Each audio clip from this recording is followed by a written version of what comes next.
오늘 로마서 구원론 가운데 6장 1절부터 14절까지인데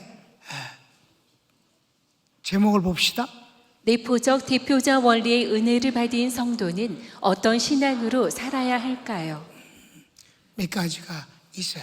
내포적 대표자 원리는 지난 시간에 자세히 공부했습니다. 내포한다, 그리고 대표한다. 그래서 첫째 아담은 인간을 전부 내포하고 대표하는데 그가 한 일은 뭐예요? 죄예요. 죄를 저질렀어요. 선악과를 따먹었다고, 하나님같이 되겠다고 했어요. 그래서 마귀의 종이 된 거예요. 이게 바로 그 뒤에 나오는 모든 인간은 DNA적으로 그 원죄라는 것을 벗어버릴 인간이 하나도 없기 때문에 인간이 아무리 잘난 척하고 아무리 노력을 하고 아무리 어쩌고 저쩌고 그래도 죄인이다. 숨길 수가 없는 거다. 그러니까 그냥 그 원죄를 타고나는 것이다. 그런데 바로 두 번째 내포적 대표자 원리가 예수님이에요. 그래서 둘째 아담이라 그랬습니다. 예수님이 아담의 동생이 아니라 내포적 대표자 원리적인 측면에서 두 번째 분이라는 뜻입니다. 이건 바로 예수님이 우리를 내포하시고 대표, 그러니까 내포하시고 십자가에 죽으시고 부활하시니까 그 안에서 우리도 죽고 살았다. 죄인은 죽고 하나님의 생명으로는 살았다. 이게 바로 내포적 대표자 원리의 두 번째 예수님을 인해서 살아난 사람을 말한다. 그러니까 여전히 예수님을 영접지 않은 사람은 여전히 아담의 내포적 대표자 원리에 의한 원죄를 인해 하나님의 심판을 받은 데서 한 발자국도 움직이지 못한다 하는 거잖아요. 우리는 그렇게 구원을 받은 내포적 대표자 원리적 측면에서와 그 은혜를 받은 우리는 어떻게 살면 될까? 신앙생활에 관한 거예요. 1번, 조건 없는 죄를 용서받은 은혜를 더 많이 받기 위해 죄를 지어야 할까요? 이게 바로 이제 말도 안 되는 억측이지. 왜냐하면 우리가 용서를 받는데 조그마한 죄를 범한 것도 용서를 받는 거지만 큰 죄도 용서받지 않아요. 아니 한편 강도도 용서를 받았잖아.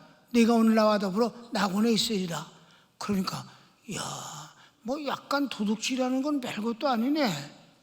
그러니까 사람 죽이고 그래야 큰 은혜를 받네. 우리 은혜는 좀 더 받으러 갑시다 우리가. 이래서 더 큰 죄를 지어서 더 큰 은혜를 받는 것이 얼마나 좋은가. 이런 그러니까 말도 안 되는 소리인데 그런 것을 억측을 해서 말해서야 되지 않는다.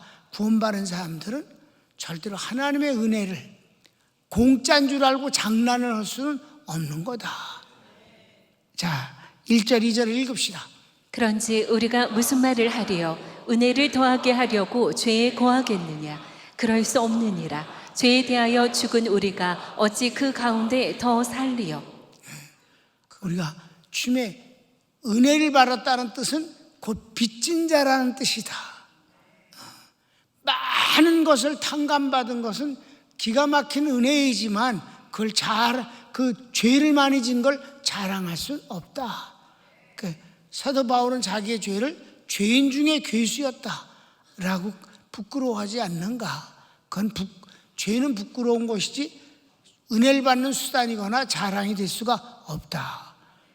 마귀 속에는 악할수록 대우를 받는 거고 하나님 은혜 가운데서는 은혜를 받은 사람이 훌륭한 사람이고 그런 거지 뭐. 2번, 내포적 대표자 원리는 주님과 내가 하나가 되는 원리입니다. 이게 바로 그 은혜를 받은 사람은 주님과 내가 하나라는 거야. 그건 세례도 그렇잖아. 세례가 뭐냐? 연합된 걸 고백하는 거다. 하나다. 예수님과 함께 죽었으니까 죽은 것도 하나고 주님과 함께 사는 것도 하나다. 그래서 살아났다는 것에 영생은 하나님의 생명을 소유받았으니까. 그러니까 부활은 주님이 그냥 혼자서만 부활한 게 아니지. 우리를 부활시켜 주신 거지. 그 부활시켜 줬다는 건 뭐예요? 하나님의 생명을 주셨다는 것이잖아요. 우리는 하나님의 생명을 갖고 살잖아요. 그러니까 내포적 대표자 원리에 의해서 그걸 따지고 보면 구원이라는 건 주님과 내가 하나라구나. 하나가 되었다는 뜻이다. 3절부터 5절 시작. 무릇 그리스도 예수와 합하여 세례를 받은 우리는 그의 죽으심과 합하여 세례를 받은 줄을 알지 못하느냐. 그러므로 우리가 그의 죽으심과 합하여 세례를 받음으로 그와 함께 장사되었나니 이는 아버지의 영광으로 말미암아 그리스도를 죽은 자 가운데서 살리심과 같이 우리로 또한 새 생명 가운데서 행하게 하려 함이라. 만일 우리가 그의 죽으심과 같은 모양으로 연합한 자가 되었으면 또한 그의 부활과 같은 모양으로 연합한 자도 되리라. 그렇습니다. 연합됐다. 하나 같이 됐다. 3번. 옛 사람 죄인이 주님과 함께 십자가에서 죽고 의롭다 하심을 얻었으니 다시 옛 주인인 죄 마귀의 종노릇을 할 수 없습니다. 그렇습니다. 그러니까 옛날 주인에게 우리가 또다시 갈 수는 없지 않느냐. 그건 마귀다. 우린 새로운 주인, 주님을 만났으니까 우리는 그 주님을 섬기면서 사는 것이지 정말 하나라도 옛 주인을 찾아가선 안 된다. 절대로 그럴 수 없다. 하나님이 우리를 자유케 하기 위해서 자유케 하셨은즉 다시는 종의 멍에를 매지 말라. 자, 성경을 읽읍시다. 우리가 알거니와 우리의 옛 사람이 예수와 함께 십자가에 못 박힌 것은 죄의 몸이 죽어 다시는 우리가 죄에게 종노릇하지 아니하려 함이니 이는 죽은 자가 죄에서 벗어나 의롭다 하심을 얻었습니다. 그럼 이수만 대통령이 가장 많이 외친 하나님의 말씀은 갈라디아서 5장 1절이에요. 방송실 갈라디아서 5장 1절 한번 찾는 대로 멀티비전에 띄워줘요. 시작. 그리스도께서 우리를 자유롭게 하려고 자유를 주셨으니 그러므로 굳건하게 서서 다시는 종의 멍에를 매지 말라. 정말 아주 지도자로서는 또 신앙인이니까 아주 너무 귀한 거예요. 4번 시작. 우리는 이제 예수 그리스도 안에서 하나님의 살아있는 자임을 알아야 합니다. 내가 좀 살아있는 존재다. 주님이 구분을 하잖아. 구약시대 사람부터 시작해서 오순절 이전 사람을 믿고 죽은 사람이라고 그래. 나사로를 살릴 때 하신 얘기예요. 믿고 죽은 사람은 죽어도 살겠고 살아서 나를 믿는 자는 영원히 죽지 아니하려니 이것을 내가 믿느냐. 우리는 살아서 믿는 사람이에요. 이미 내가 살아있는 내 속에 이미 주님이 계시고 성령님이 계셔. 살아서 믿는 사람이야. 영원히 죽을 수가 없어. 우리는 왜? 하나님의 생명을 소유하고 있기 때문에. 영생을 얻은 사람이에요. 하나님의 생명을 소유한 사람이에요. 그전에는 믿음으로 바라보고 죽는 거예요. 그냥 그 믿음으로 바라보기 때문에 아브라함부터 시작해서 다 바라보고 죽었어. 그들은 죽어도 사는 사람들이야. 아멘. 우리는 살아서 믿는 사람이라 죽을 수가 없다. 육체의 죽음을 말하는 게 아니다. 살아있는 자임을 알라. 아멘. 그래서 성경은 뭐래? 죽은 자들에 대하여는. 안 믿는 사람은 그냥 죽었다고 그냥 처리해버리죠, 하나님이. 우리는 뭐라 그래? 죽음에 대해서 뭐라고 말씀해? 자는 자들에 대해서는. 우리 살아있는 사람들은 밤에 자잖아, 그지? 자는 게 죽은 거 아니잖아. 깨면 안 잔 척 하잖아. 예배 때도 자. 깨우잖아. 그러면 다 들어.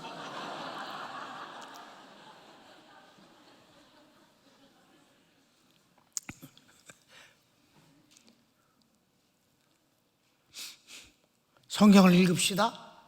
만일 우리가 그리스도와 함께 죽었으면 또한 그와 함께 살 줄을 믿노니 이는 그리스도께서 죽은 자 가운데서 살아나셨음에 다시 죽지 아니하시고 사망이 다시 그를 주장하지 못할 줄을 알미로다. 그가 죽으심은 죄에 대하여 단번에 죽으심이요 그가 살아계심은 하나님께 대하여 살아계심이니 이와 같이 너희도 너희 자신을 죄에 대하여는 죽은 자요 그리스도 예수 안에서 하나님께 대하여는 살아있는 자로 여길지어다. 참 성경은 말해 믿지 않은 사람은 죽은 자들에 대해서는 이렇게 말한단 말이야. 우리 믿는 사람은 죽어도 자는 자들에 관하여는. 난 처음에 성경 읽을 때 왜 죽은 자를 잔다고 그럴까? 자는 사람은 자고 나서 깨면 그냥 그 잔 기간이 없는 것 같이 여기잖아. 그냥 우리는 생명을 소유한 사람들이다. 하나님의 생명을 소유한 사람은 죽을 수가 없다. 절대로. 마지막 5번. 이제는 불의의 무기가 아닌 의의 무기가 되어 살아갑니다. 여기서는 이제 우리를 무기화하는 거예요. 무기란 뭐예요? 엄청난 힘을 발휘하는 거란 말이에요. 무기가 사람보다 더 세잖아. 무기가 다. 요즘은 무기가 얼마나 무서워요. 순항 미사일 같은 건 팍 날아가고 터지는 거 보면 막 어마어마하고 막 파괴력이 어마어마하잖아요.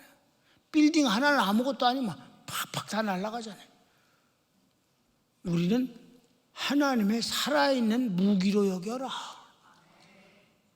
죄와 마귀를 부셔버리는 하나님의 무기다. 아주 대단해. 의의 무기입니다. 그러니까 여러분, 내가 주님과 한편된 사이를 이렇게 교환을 만들고 쓰고 그러면서 내 자신의 요만한 손해를 안 보려고 불편한 시선이 싫어서 욕먹기 싫어서 전부 하나님 편되는 걸 포기한다 이 말이에요. 하나님 편되는 되는 것이 금방 드러나는 건 없거든. 좋은 게 좋은 거지 하는 거. 자기 욕먹기 싫어서 절대 주님 편에 서지 아니하고 교회 편에 서지 않고 목사 편에 서지 아니하는 그런 건 비열하고 더러운 짓입니다. 그리고 사랑받기를 원하고 붙잡아 주기를 원해? 불가능한 거지. 그건 어려운 거예요. 지 스스로가 처신을 그렇게 하면 그러면 어려운 거다. 우린 주님 편에 사는 사람입니다. 그랬더니 하나님께서 우리 편이 되어 주셔서 팬데믹에 한 사람도 확진자가 안 생기게 만들어 주시고 유월시켜 주셨습니다. 그거 하나만 갖고도 우리 100년 동안을 주님 오시는 날까지 담대하게 살 수 있습니다. 손을 모읍시다. 어떻게 살 것이냐? 어떤 신앙의 주인공이 되어야 되겠느냐? 하나님 우리를 자유케 하기 위해서 자유를 주셨으니 다시는 종의 멍에를 매지 말라 하신 것과 같은 맥락이 옳시다. 우리는 주님 편에서 삽니다. 다 같이 주여 한번 부르기도 합시다. 주여, 사랑하는 주님 감사합니다.